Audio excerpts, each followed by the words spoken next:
Hello friends, எல்லாருக்கும் வணக்கம் to ஏற்பெடு Pawan YouTube channel. நம்ம வீடியோவில் தொடர்ந்து கொசுத்தேனீக்களை பற்றி வீடியோ போட்டுட்டு வரோம்.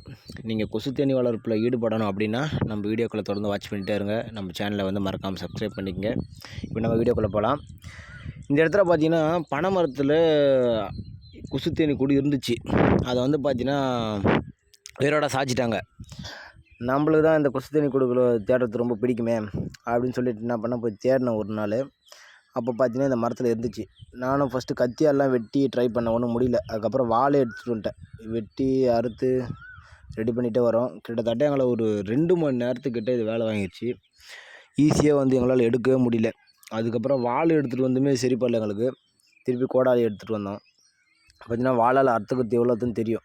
ஒரு மரமும் எப்படி சொல்கிறது, அந்த ஆலமரன்றதால காஞ்சி போனதுக்கு அதுக்கும் ரொம்ப பெருசு. அறுக்கிறதுக்கும் ரொம்ப கஷ்டமாக இருந்தது. அது இல்லாமல் சில ரத்த காயம் ரணகாயங்கள் வேறு நம்மளுக்கு ஏற்பட்டுச்சு. அதில் வீடியோவில் காமிக்க விரும்பலை. பார்த்தீங்கன்னா நம்ம ஃப்ரெண்டு சசிக்கிட்ட கொடுத்துட்டு போனேன் கொஞ்சம் வேலை. நம்மளுக்கு அதுக்குள்ளே ஒரு சின்ன வேலை வந்துருச்சுன்னு சொல்லிட்டு அவர்கிட்ட கொடுத்துட்டு போனேன். அவன் பார்த்தீங்கன்னா அதுக்குள்ளே அந்த கோடாலி வச்சு ஓரளவுக்கு எடுத்துட்டான். பார்த்தீங்கன்னா தெரியும், முட்டைகள்லாம் எடுத்துகிட்ருக்கான். இது போல் நாங்கள் இப்போ இவன் பண்ணுறதுல என்ன ஒரு சின்ன தப்புனா, அதுபோல் டைரெக்டாக வந்து முட்டைகள் எடுத்து வைக்கிறப்ப வெயிலில் வந்து பெட்டியை வைக்கக்கூடாது. முட்டைகளோடு இருக்கிற பெட்டியை வெயிலில் வந்து வைக்கக்கூடாது. அந்த தவறு நீங்களும் பண்ணாதீங்க. அதுக்கப்புறம் எறும்பு பக்கத்தில் இருந்துச்சுன்னா வந்து பார்த்திங்கன்னா அந்த எறும்புக்கிட்டையும் வந்து பெட்டியை வைக்காதீங்க. ஏன் சொல்கிறேன்னு உங்களுக்கு தெரியும், நான் நிறைய வீடியோ சொல்லியிருப்பேன். எறும்பால் வந்து நிறைய பிரச்சனை இருக்குது அப்படின்னு சொல்லிட்டு. புதுசாக பிரித்த பெட்டிகளில் வந்து சீக்கிரம் வந்து கட்ட எறும்புகள் உள்ளே போயிடும். எப்படின்னா வந்து பார்த்திங்கன்னா அது ப்ரொடெக்ட் பண்ணுறதுக்கு அந்த ப்ரொப்போலிஸ் இருக்குல்ல, அது வந்து ஃபுல்லாக வந்து ஸ்ட்ரக்சரை மேக் பண்ணியிருக்காது. அதனால் ஈஸியாக வந்து அதுகளால் உள்ளே போக முடியும் அந்த எறும்புகளால். நீங்கள் ஒரு 1 வீக்குக்கு நல்லா ஒரு பத்திரமா இடத்துல வச்சுட்டு அதுக்கப்புறம் பார்த்தீங்கன்னா அதில் ஈஸியாக வந்து ப்ரொப்போலிஸ்லாம் வச்சு கட்டிடும் சுற்றி. அதனால் எறும்புகளால் ஒன்றுமே பண்ண முடியாது, உள்ளே போக முடியாது. நான் ஏற்கனவே சொன்ன வீடியோவில் மாதிரி தேன் அது வந்து பெட்டி உள்ள வந்து தயவுசெய்து வச்சிடாதீங்க. தேன் வாசனை வந்து ஈஸியாக வந்து எறும்பு மற்ற ஈக்கெல்லாம் வந்து உள்ளே வந்துடும். அதுக்கப்புறம் பார்த்திங்கன்னா நம்ம பெட்டியே வைக்கிறப்ப பார்த்திங்கன்னா ஸ்டாண்டு வந்து ப்ராப்பராக வைக்கணும். இப்போ பார்த்திங்கன்னா நம்ம எல்லாம் உடச்சி முடிச்சிட்டோம் அந்த மரத்தை. இதுங்க அந்த மரம் செத்து போனது, அதனால் ரொம்ப கஷ்டம். இதுபோல் பெட்டிக்கு வந்து முட்டைகளை மரத்துலேருந்து மாற்றுறப்ப நீங்கள் முட்டை எடுக்கிறீங்கள, அந்த மரத்தில் வந்து ஒரு முட்டை கூட இருக்கக்கூடாது. ஏன் சொல்கிறேன் அப்படின்னு பார்த்தீங்கன்னா, இல்லை நான் கொஞ்சம் முட்டையை விட்டுட்டேன்ல அப்படின்னு சொல்லிட்டு நீங்கள் பெட்டி எடுத்துகிட்டு வந்துட்டிங்கன்னா அதுலேயே வந்து கொஞ்சம் ஈக்கள் தங்கி அங்கேயே வந்து கூட டெவலப் ஆகிடும். எனக்கு வந்து எல்லா ஈக்களுமே பெட்டிக்கு வரணும் அப்படின்னா நீங்கள் பெட்டியில் முட்டையை பிரிக்கிறப்ப ஜாக்கிரதையாக ஒரு முட்டை கூட விடக்கூடாது. புது முட்டை பழைய முட்டையாக இருக்கட்டும் எல்லாமே. அதுக்கப்புறம் இன்னொரு முக்கியமான விஷயம் பார்த்தீங்கன்னா, ராணித்தேனியை வந்து கண்டுபிடிக்கணும். அது ராணித்தேனியை கண்டுபிடிக்கிறது ஒரு சில டைம் வந்து ஈஸியாக கிடச்சிரும், ஒரு சில டைம் வந்து கஷ்டம்தான். அதை வந்து நீங்கள் என்ன பண்ணணும் அப்படின்னா, சப்போஸ் கண்டுபிடிச்சிட்டிங்க அந்த ராணித்தேனி அப்படின்னா ஏதாச்சும் இலை ஏதாச்சும் தழை ஏதாச்சும் அது மேலே ஏற்றி அதுக்கப்புறம் தான் அதை வந்து பெட்டியில் தேக்கணும். நாங்கள் எடுக்கிறப்ப பார்த்தீங்கன்னா தேனுமே கொஞ்சம் அதிகமாக இருந்துச்சு.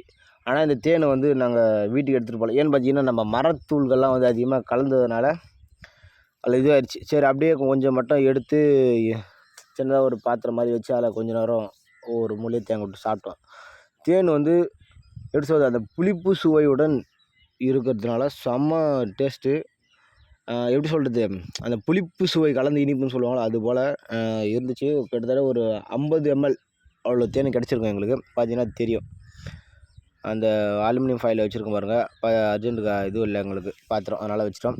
இப்போ பார்த்தீங்கன்னா நம்ம அந்த வாய்ப்புறத்தில் இருக்கிற தேனீக்கள் வந்து அந்த மரத்தில் உள்ளே போயிட்டு வெளியே வரும்ல, அந்த இடத்துல இருக்கிற பிசுனை வந்து கண்டிப்பாக கலெக்ட் பண்ணி நம்ம புது பெட்டியோட வாயிலில் வைக்கணும். அதுக்கு வந்து தனி ஒரு ஸ்மெல் இருக்கும். அந்த ஸ்மெல்லு வந்து ஈக்களை சீக்கிரம் அட்ராக்ட் பண்ணி பெட்டி உள்ள வந்து போக வச்சிடும். அதுக்கப்புறம் முடிஞ்ச அளவுக்கு எவ்வளோக்கு எவ்வளோ பிசுன்னு இருக்கோ அவ்வளோக்கு எவ்வளோ பிசுன்னு எடுத்து எங்கெங்கெல்லாம் கேப் இருக்கோ எல்லாத்தையும் வச்சு விட்ருங்க.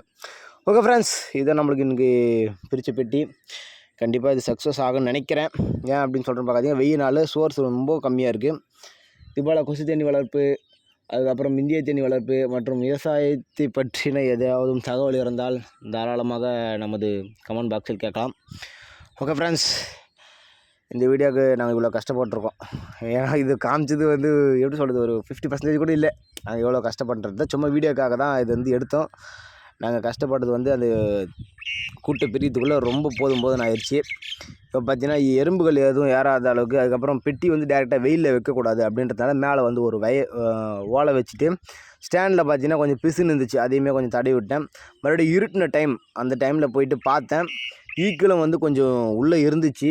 அதனால் அங்கேயே வச்சுட்டு ஒரு 7:30 மணி இருக்கும், அந்த டைமுக்கு போயிட்டு அந்த ஸ்டாண்டில் துணியை சுற்றிட்டு ஆயில் ஊற்றிட்டு வச்சுட்டு வந்துக்கிறேன். ஓகே ஃப்ரெண்ட்ஸ், கண்டிப்பாக நம்ம சேனலை சப்ஸ்கிரைப் பண்ணுவீங்கன்னு நினைக்கிறேன், பண்ணிக்கோங்க.